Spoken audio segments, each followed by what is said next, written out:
What's going on, Ole Miss fans? I'm your host, Zach Moreth. This is your co-host, Daylan Flowers, and we're back with another episode of the Rebel Talk. We just finished up. Actually, we're finishing up here the first week of school, so we're settling back in. We're going to try and get you guys a regular show as the season progresses here. But first and foremost, Daylan, week 1, baby. We got Georgia State coming to town. Kickoff is set for 6:45 p.m., and this is the time, right? This is the time for Ole Miss to step up, set that bar high, and get some momentum going into SEC play, which starts at week 2 this year, which is a lot better than week 4 or 5 in comparison to last year. But first and foremost, Daylan, before we dive too deep into Georgia State, you were at practice this week. What's the vibe, man?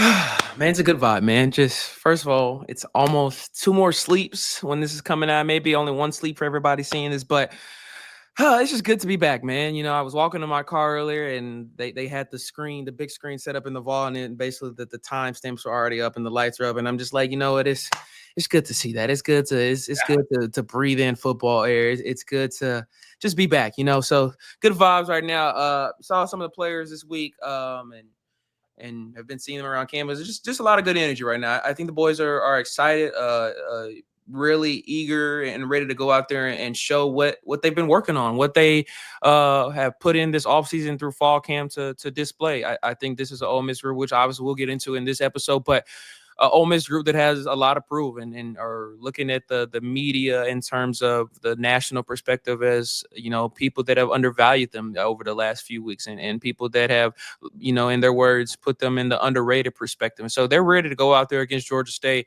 dominate and allow some of the younger guys as well to hopefully get some reps. But good vibes right now around the team.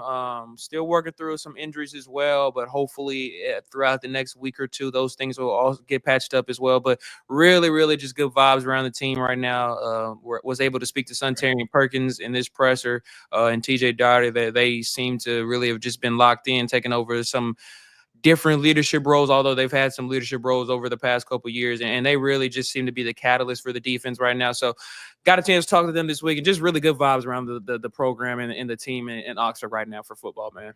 Yeah, the energy's back. It's starting to get that crowded feel again. People are coming into town, and I'm absolutely loving it. I did a Georgia State podcast. I answered a couple questions for them the other day, Daylan, and they seemed a little thrown off by the 35.5-point spread. They thought it was a little too much, but look, man, no disrespect to the Sun Belt Conference. And I also want to throw in that I do recognize that Georgia State took down Vanderbilt early in the season last year, but they went 3-9. That's not good. Yeah. That's certainly not, up to standard over in the Sun Belt. And I don't think that is even going to be, competitive in an SEC environment in Vaught-Hemingway Stadium. Maybe I'm wrong. I hope I'm not. But is that a fair assessment on my end? It is. I think that, and again, we'll get into this more as we go on, but I think Georgia State had a rough year last year. I think that, 2 of their struggling points were their offensive line and struggled just all around defensively. They've acquired a new defensive coordinator, Travis Pearson, and he did pretty well at the previous stops at Troy and Alabama A&M. So I think that Dale McGee is now looking to turn around the defense for Georgia State in terms of seeing a little bit more pressure, which you will probably see against Ole Miss this weekend. You'll see Pearson, rush Austin Simmons a lot and put some pressure on him and just contain the passing game as well. I think that's going to be the model for Georgia State. But also, like I said, the offensive line, they struggle really bad in the offensive line, finishing the bottom at the very last in the Sun Belt in terms of QB opposing pressure. And so they entered the transfer portal hard. They got 5 new offensive linemen from the portal this offseason. And just basing it off my viewpoint, that seemed to be their focus throughout the offseason was getting a stronger offensive line. I think that with Hugh Jackson out there now, obviously the longtime NFL coach, assistant and head coach, and formerly Grambling State, they seem to want to be a pass-heavy offense. I think we saw that. If people want to kind of gauge what Georgia State looked like last year, they returned their quarterback and their leading receiver. So if you want to watch that Vanderbilt game, you'll see some highlights of what you may see against Ole Miss this weekend. And they want to be a pass-heavy offense, but they also attack the portal really hard in the run game. They got a couple guys that I want to talk about really quick. One, and it's funny, Zach, that some of the guys, even Suntarian Perkins, and I think TJ Dotter this week mentioned this. Don't underestimate this Georgia State team. Obviously, it's a 38.5 point, underdog for them, and they had a horrible season last year. But this is a team that has a lot of SEC guys, and formerly Rashad Amos, former Ole Miss running back, has been through the wars at a plethora of different schools, and he ended up transferring to Georgia State this offseason as well. So he will make his return to Vaught-Hemingway Stadium, which I think may be the lead point. But Georgia State struggled last year, but I also think they had a really, in terms of a Sun Belt conference in a Georgia State, not any disrespect, like you said, but a smaller school, a smaller conference. They had a pretty strong transfer portal, and you see some of those guys across the defensive line in the secondary for them, at tight end as well, across the defensive line. They got some guys in the portal. Now, a lot of this is, okay, they have talent a little bit better now compared to last year, but a lot of these guys lacked experience at their previous schools. They also really just need some time to build a better chemistry on the field, like some of this Ole Miss team does. So I think that's the biggest standouts for Georgia State right now. I don't want to get too right now, but they struggled last year, and I think they are feeling a little bit higher this season. They've got a pretty decent schedule as well, and so I think they want to come out the gate at Vaught-Hemingway running. They want to shock the world. They want to be proven that they could beat another SEC team other than Vanderbilt. So I think it's Ole Miss relying on their morals. You've seen Lane Kiffin has had up the Vanderbilt score last year and the Tennessee score, I think, from 2021, if I'm not mistaken. Yeah. So the players know the standard this weekend. They know what's at stake, and they know what the opportunity is for them to come out there and have a big win. So I think Georgia State is definitely going to be improved compared to last season, but they definitely had a struggling season last year. I will say this. I do think Georgia State's going to give a much better, much more realistic look rather than your Furmans and your Mercers, right? Like, this is not an FCS team. They're a legit program trying to build themselves up in a half decent conference, which sometimes we see Ole Miss and grab players from that Sun Belt conference as well. Mm-hmm. Wide receiver, I believe his name, let me triple check, Ted Hurst. Correct. 6'3", 185, kind of a beast. Yeah. I'm not going to sit here and lie to you guys. I know based on what the Georgia State guys were saying, he was getting a ton of money thrown at him to either enter the NFL draft or hop in the transfer portal, and he decided to stay put with the quarterback. So that's definitely a conversation needed to be had on the Ole Miss side of things, right? Yep. Is Ricky Fletcher ready to go with this kid? Mm-hmm. They're very similar in size, so I think it'll be a good test for the secondary before we, head up to Lexington and then host Arkansas ahead of SEC play, because Ted Hurst is definitely a guy to keep our eyes out for from the Ole Miss perspective. I love that you bring that up, man. I think that, we've talked about the secondary a lot throughout fall camp, and I think for most Ole Miss fans and from the media perspective as well, at the start of fall camp, there were a lot of question marks for the secondary, just in terms of their abilities, a lot of new faces, and could these guys compete in the SEC at a higher level? I think at this point now, about 3 weeks, a month later, I think fans are a little bit more confident in what the secondary can do. The players that they have gained some more depth from health injuries at this point as well in the secondary. But I love that you bring that up, Ted Hurst. Nearly 1,000 yards for Georgia State last year. I think 960, 950, somewhere in that range. Put up 9 touchdowns. And like you mentioned as well, great size that will definitely attack Ricky Fletcher, will attack this Ole Miss secondary, which is going to be needed. I think you look back at last season and you look back at Mercer the year before, you want, from an Ole Miss perspective this year, this team to be tested early. And I know Georgia State is not the Ohio State if you're Texas, but this is still a quality opponent that you're going to be able to match up against really well. You're going to be able to see who are the guys that are really competing at a high level, especially in different positional groups that maybe, like the offensive line, has injuries right now. Can these guys step up right now and prove that they maybe should be starters, even if some other guys come back? So I love that you bring up Ted Hurst. Their quarterback as well, like you mentioned, is back. Didn't have the best year last year, but like I said earlier, they had one of the worst offensive lines in the entire country. And I think that they stacked that up in the offseason a little bit better, and now they're going to look to hopefully control the passing game a little bit better. I'm going blank on his name, excuse me. but he put about 2,000 yards. I think had 13 touchdowns and maybe like 11 interceptions. So that TD to interception ratio may not outstand some folks in terms of putting fear into them. But understand that this is a guy that's a senior, has spent time at Georgia State. I think he played at Pittsburgh and Penn State as well. He's been around. He knows the system. He knows how to play. I think he's like 6'5", 210 as well. Dude. Yeah, he's a a created quarterback. When you go play Madden, you want to create your quarterback and built like him. So he's going to come out there trying to gun as well. I think the basis for the Ole Miss defense versus the Georgia State offense is we've heard about the front seven. Can they commit? Can they do what we've heard, the things that Pete Golding and the media have seen in fall camp? Can they commit? Can they live up to the expectations so far at this exact moment? It's not too much, but can they control the game, contain the pass game, and do what's necessary to win the game? And I go back to the running back room. I mentioned Rashad Amos, and quickly I'll mention some of the other guys that got out of the portal. They also acquired Jordan Simmons, who was at Michigan State for a plethora of years, but missed last season really due to injury, and led Michigan State in 2023 in rushing. They also got a few different guys from Georgia, Branson Robinson. He's a Kansas, Mississippi native, was one of I think the number 3 prospect in the class 2022 out of Mississippi. So they got him out of the portal from Georgia, and also got a guy from South Carolina that, honestly speaking, can mix in that running back room for Georgia State pretty strong. They got some running backs.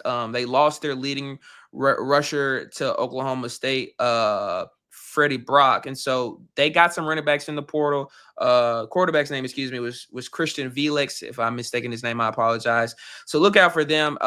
So I think those are going to be the big keys. Just can the front seven of Ole Miss contain the Georgia State offense in the passing game? I think they're going to be a pass-heavy offense, but like I just mentioned, those running backs, they're also going to try to implement the run game now. They've got the depth now. They've got the offensive line that I think that they wanted. For Hugh Jackson and the offense, I think this is going to be a Georgia State offense that's definitely going to be able to turn some heads for Ole Miss and really show them what they need to work on moving into SEC play just a week later already. 100%. And you talk about, we've heard Pete Golding say it, for the entire fall camp and since he's been here, but they have a lot of running backs who can play and have played at, previous SEC schools. And that's what really starts and ends the game on defense, is stopping that run. So that'll be interesting. Like you said, there's a lot of offensive line moving pieces, I guess, on both teams, but, specifically on Georgia State as well. And it's going to be a great opportunity for guys like Jam Brown, Will Eccles, Big Xavier Harris, all these dudes who've been waiting to get that starting role to step up and really show, that they're here and they're ready to go. I think that's going to be a testament to the development of Randall Joyner and Pete Golding, because on the offensive side, no disrespect, it's just a little bit different. Kiffin is very reliant on the transfer portal, and that's been his bread and butter since he's arrived at Ole Miss. Obviously, we saw a little bit of a change in the last high school class, but Joyner and Golding have been doing this for a little bit, and it's finally starting to pay off. So that's fantastic news. Moving into the Ole Miss side of things, Daylan, let's talk Austin Simmons, the offensive line, wide receivers, running backs. What does this offense have to do in your mind to be marked as successful on Saturday? Yeah, it's a great question, man. I think this offense is anticipated to have another great year. But you want to eliminate the mistakes that the Ole Miss offense made last year in critical games. And I think this is a really important first game for Ole Miss. I think it's an opportunity for Austin Simmons.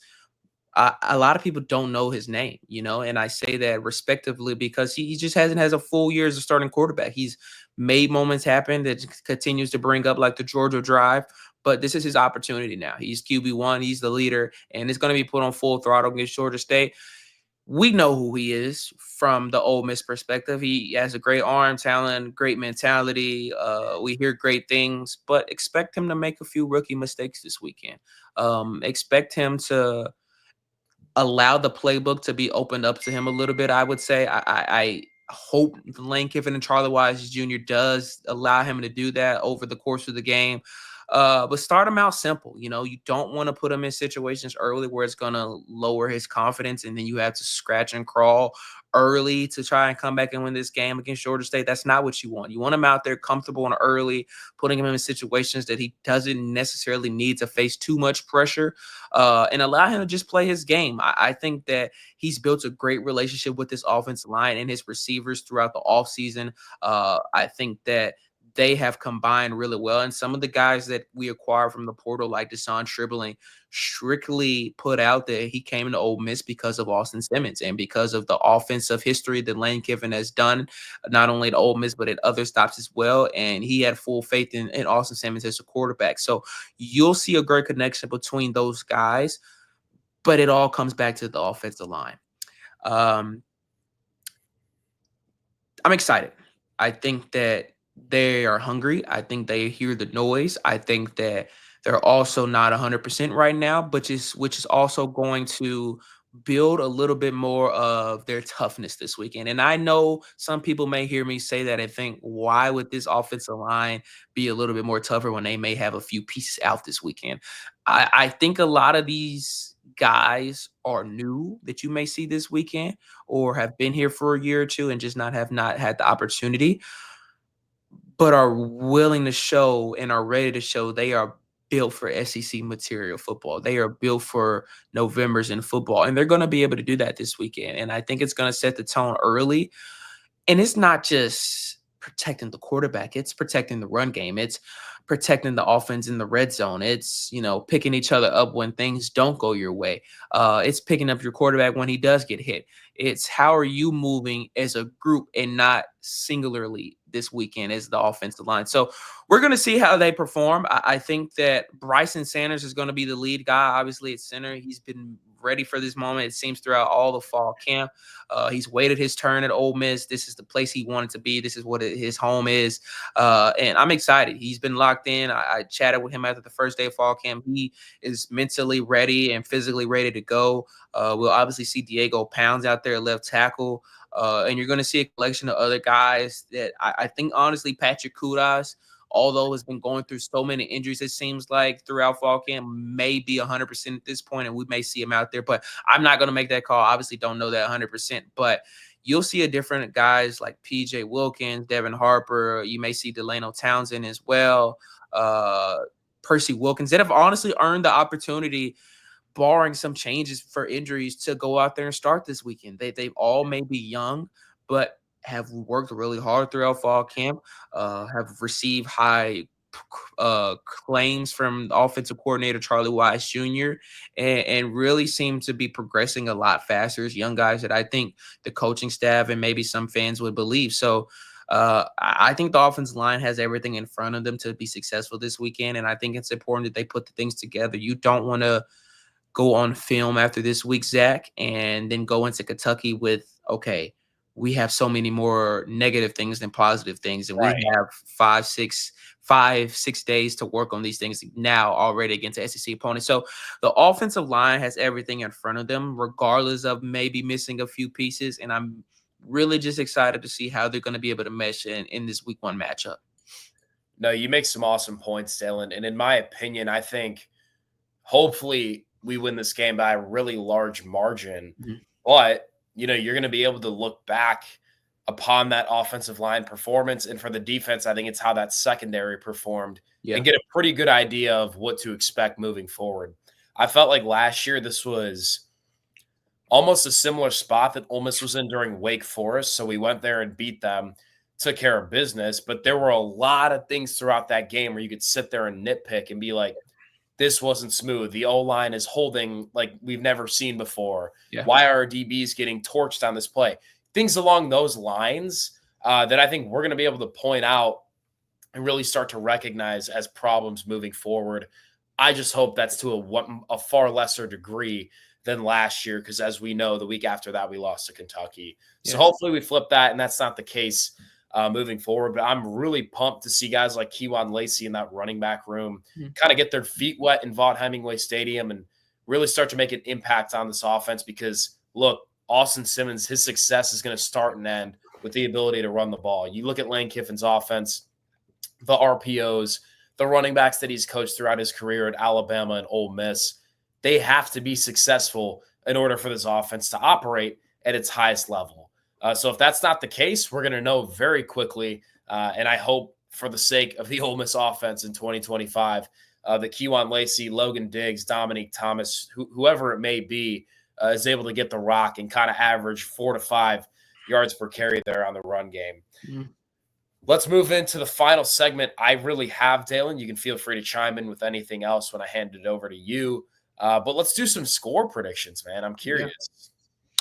I'm going 38-10 Ole Miss. I think that it's going to be a chippy game. I expect the offensive line to commit a few penalties this weekend and growing pains. And hopefully they get it out of their system this weekend and it continues to get better as the season goes on. But I expect some mistakes from the offense. I think you're gonna, like I said earlier, see a couple of rookie mistakes from Austin Simmons. But let me also say this as well, there's no reason to lose your mind about those things. This is football. Nothing ever goes 100% perfect. But if there's anyone you want to have faith in, it's a Lane Kiffin offense, and it's Austin Simmons under the helm at quarterback at Ole Miss. So I'm going 38-10 Ole Miss. I think the defense is going to contain really well. I'm excited to see how they maneuver in the red zone. They look absolutely phenomenal in the red zone throughout fall camp, especially stopping the run game in the red zone. So I really want to see how they compete with some of the running backs I mentioned for Georgia State against those guys in the red zone. So I'm going 38-10 Ole Miss win. I love it, man. On a similar note, I'm going to extend that a little bit. I'm going to go 45-13. I think when Lane gets in these games and it gets later in the games, I don't like to use this phrase, but it feels like there's a little bit of stat padding going on, especially with Jackson Dart last year in his Heisman campaign. You know, you look at the Furman game, it was just ridiculous. Yeah. Obviously, it's not, a similar scale with Austin Simmons and the preseason hype that Jackson Dart had. But he wants to, Lane wants to promote this offense and show off all its capabilities. So that's why I think it'll be up in the 40s, maybe even 50s, especially in some of those late game drives. I think we're really going to get a phenomenal showing from the defensive line, as well as Austin and Caden Lee and that wide receiver core, who we haven't had a chance to get a great look at. So I'm pumped, man. I'm just thrilled. Daylan said it, but to be able to turn on the TV and have football back is unbelievable. It feels like we've been waiting forever. We can finally turn the page from last season, get some more hope, man, because that's what college football is all about, Daylan. You got anything else, brother? Yeah, real quick. We mentioned Ted Hirsch. Also, watch out, Ole Miss fans. Javon Robinson. He's a Grambling State transfer. Georgia State put up over 500 yards and 3 touchdowns for Grambling State last year. So he's coming in hot for Georgia State. Also, you mentioned the running backs. I think that they had a really good defensive portal. Georgia State. They got in Marlon Dean, a 3-star edge from Utah State, 6'5", 235, and also brought in Xavier Carter, a 4-star linebacker in the portal.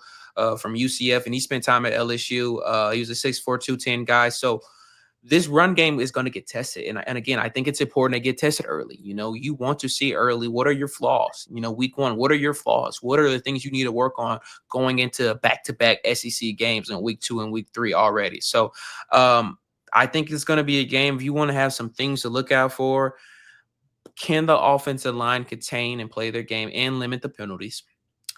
How does Ole Miss take care of the ball on offense, but as well selectively use the receivers and the tight ends properly? I think this was something that you watch Ole Miss do a lot, especially, before Trey Harris got with his injuries. They kind of specified so much to Trey Harris, and that's why he's putting up those crazy numbers. It felt like I think he almost had 1,000 yards through like 4 games, maybe 5, close to it, if not. How can you get everyone involved? Look for those things in the offense and obviously the run game, but I'm more focused on how does the run game be effective in the red zone areas to help the red zone scoring for Ole Miss. Defensively, like you mentioned, the front 7, what are they going to be able to do? How are the safeties helping the cornerbacks when they get beat in coverages?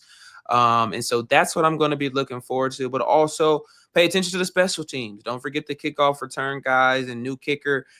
that's going to be vital for Ole Miss throughout Yeah. the season as well. And so keep those things in mind from my perspective. Happy game week, Ole Miss fans. It's good to be back. It's good to have football back. We started last weekend with Kansas State and Iowa State. Super fun game, by the way. Awesome. And just good to be back. So hotty toddy, good to be back. If you see me or Zach this weekend, come speak. We don't bite, I promise. We're kind people. We love Ole Miss, we love football. So I will have a smile on my face. So if you see us, come speak. And just really good to be back, man. Really good to be back. I'm pumped, man. I hope to see you guys in the Grove. If not, in the stadium at 6:45 p.m. Be sure to tune in. Stay tuned to rebelwalk.com for all your Ole Miss sports needs. For as we know, you're going to have highlights before the game, post-game pressers, and everything in between. So be sure to tune in, like and subscribe, leave a comment. Let's start 1-0 this week, Daylan. Let's do it, man. Hotty toddy and go Raps, guys.